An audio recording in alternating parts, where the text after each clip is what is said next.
Un autre élément qui est très important avec les réseaux sociaux, c'est que ça vous permet aussi de vous faire une veille.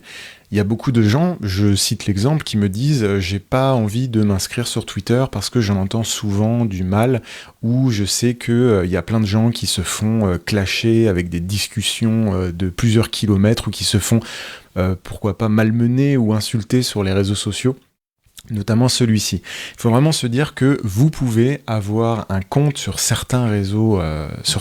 sociaux, notamment Twitter, sans forcément l'utiliser pour publier des messages, mais tout simplement pour vous constituer une veille autour des sujets qui vous intéressent. Alors quand je dis sujet, ça peut être très vaste, ça peut être un domaine d'activité, ça peut être une marque en particulier, ça peut être un nom de produit, ça peut être une association, ça peut être une personnalité publique ou des personnes politiques qui influent sur votre domaine et qui peuvent à un certain moment prendre la parole ou demander des réactions des personnes qui travaillent dans le domaine d'activité. Donc ça peut vraiment vous permettre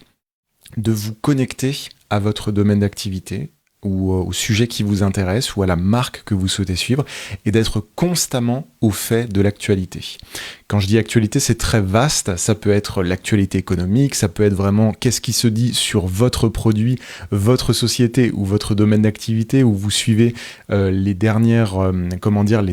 actualités politiques qui vont influer sur votre domaine d'activité. Donc voilà, vous pouvez être au cœur de l'actualité grâce notamment aux réseaux sociaux, et vous n'avez plus besoin d'attendre des semaines que tel ou tel média choisisse de parler de tel ou tel sujet. Vous êtes au cœur de l'action et vous n'avez pas forcément besoin d'être actif, de participer. Vous pouvez tout simplement vous faire un compte, suivre les sujets qui vous intéressent, ou tout simplement faire une veille sur de la marque, sur des produits ou sur des thématiques. Et ça, on le verra par la suite avec des outils qui sont absolument géniaux, qui vous permettent en quelques minutes de voir si on dit du bien ou du mal de votre marque, d'un produit, ou de suivre l'actualité d'une thématique. Donc vous êtes vraiment, grâce à la veille, à la source de l'information. Ça marche avec tout, comme on dit. Ça peut aussi marcher avec les passions. Si vous êtes passionné de petits animaux mignons, eh bien vous pouvez faire une veille sur les petits animaux mignons et en avoir quasiment constamment sur Internet. Mais vous pouvez aussi être passionné de géopolitique ou de politique ou de ce qui se passe dans le monde d'un point de vue médical, et vous pouvez aussi vous constituer une super veille et trouver des personnes que vous ne verrez jamais dans les médias et pourtant qui ont des avis ou des liens à partager très intéressants. Et avec tout ça, le fait de faire une veille, le fait d'être constamment connecté à l'actualité, de suivre au fur et à mesure les bonnes personnes ou de suivre les personnes que les bonnes personnes suivent, ça aussi on le verra par la suite,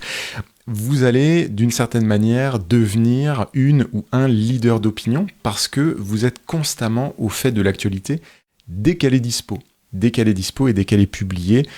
parfois dans une forme un peu brute, donc il faudra vous-même trier et peser le pour et le contre. On le verra par la suite justement comment vérifier et ne pas tomber dans les fausses informations, les infox ou les fake news, mais vous êtes au cœur de l'actualité et vous êtes constamment au courant de ce qui se passe et pas quand les médias le décident. Donc voilà, la veille, c'est un aspect très important des réseaux sociaux. Je voulais vous faire une petite vidéo pour vous le résumer, et dans les vidéos suivantes de ce cours, on va voir comment mettre en place votre veille avec des outils absolument géniaux en quelques minutes.